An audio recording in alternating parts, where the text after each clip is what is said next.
We are installing an aerobic septic system.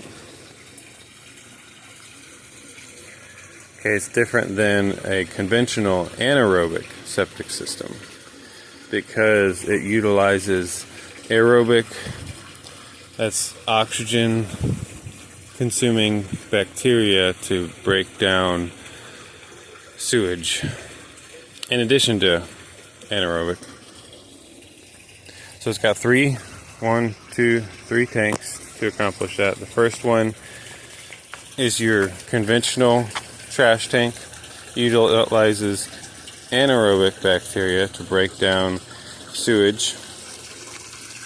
The second one will have a pump, an air pump, to inject air into the effluent. You know, you got solids over here. The only thing passes into this tank is liquids.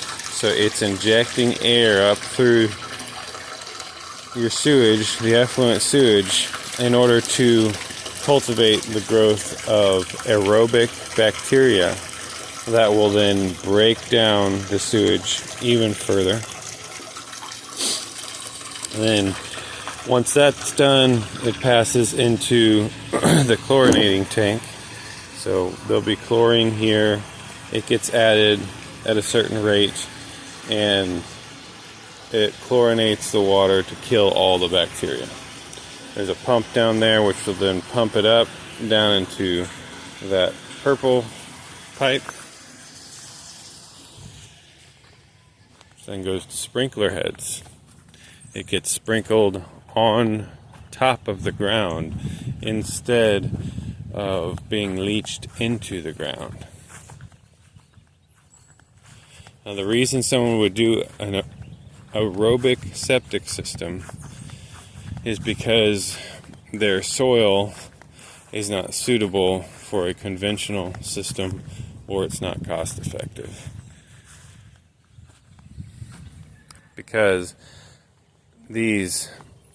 the rate at which the soil absorbs does not matter, because it's not going into the ground. So we have a lot of clays here. Clay does not absorb water well. We could have done a low pressure dose system, but the absorption beds would have been huge. It would have cost twice as much. So with this system, it's very simple. You put in your tank, put in your piping here. The how level it is doesn't matter. And if you've done a conventional system, everything has to be draining properly. The whole field has to be very close to level. But because this relies on pump, the only thing that has to be level is the tank. So you just got to make your solids and liquids into the tank, and the tank will take care of the rest and pump it out. Right now I'm filling it with water. The county requires it to test the tank, make sure it's not going to leak. And you want to do that before it rains, because if your hole were to fill up with water and you have an empty tank, it becomes a boat. It starts floating around. It's not what you want. So, this is an aerobic septic system. That's how it works. How you install it, pretty simple.